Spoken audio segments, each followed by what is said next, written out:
Hello, students. Wherever you go, no matter what the weather, always bring your own sunshine. Today I am here to tell you a poem, The Shed. It's written by Frank Flynn. So, what's a shed? A shed is a rooftop. It's a shelter to keep animals, or it can also be used to keep or store things. It can be used for different purposes. This poem is narrated by poet when he was a child. So, a child narrated this poem about a shed. So, let me read the first stanza. There's a shed at the bottom of our garden with a spider's web hanging across the door. Their hinges are rusty and creak in the wind. When I'm in bed, I lie and listen. I'll open the door one day. So a child says that there's a shed at the bottom of the garden in his house, and the spider web hangs at its door. We know that when things get old and there is no cleanliness, then the spider webs hangs usually. Door hinges, which means joints. Okay, so the door hinges are rusty and they make a creaking sound.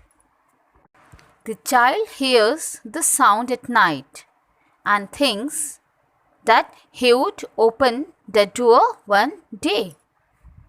So those sounds made him curious to know what is there.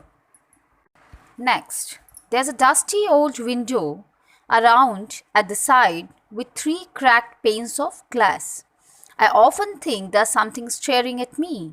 Each time that I pass, I'll peep through that window one day.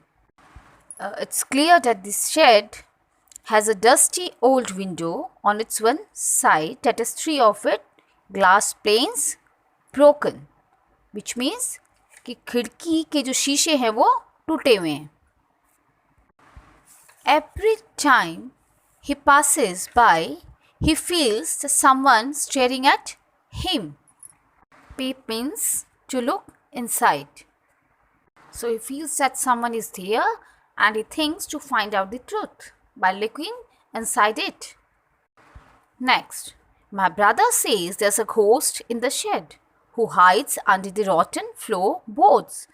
And if I ever dare to set foot inside, he will jump out and chop off my head.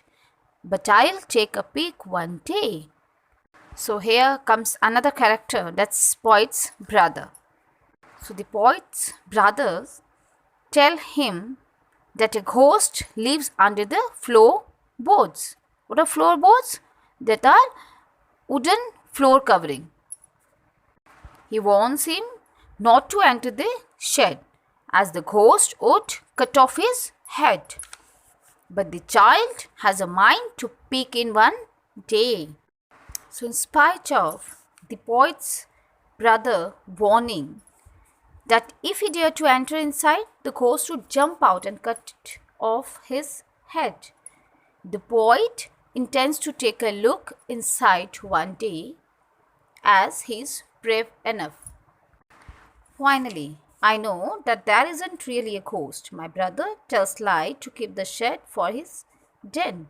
There isn't anyone staring or making strange noises, and the spider has been gone from his web. Since I don't know when, I'll go into that shed one day soon, but not just yet. The poet knows that there are no ghosts at all, and no ghost lives in the shed too.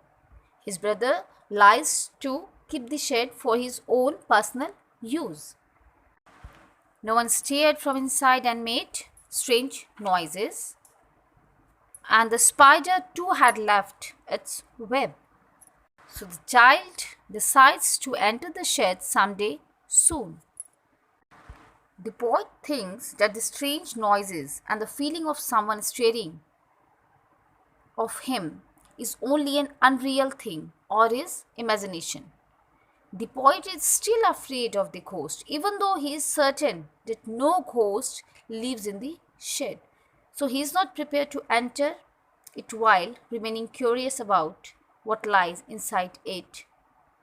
But he is hopeful and planning to enter the shed one day soon. So it's all about the poem. Let's meet in the next video. Goodbye.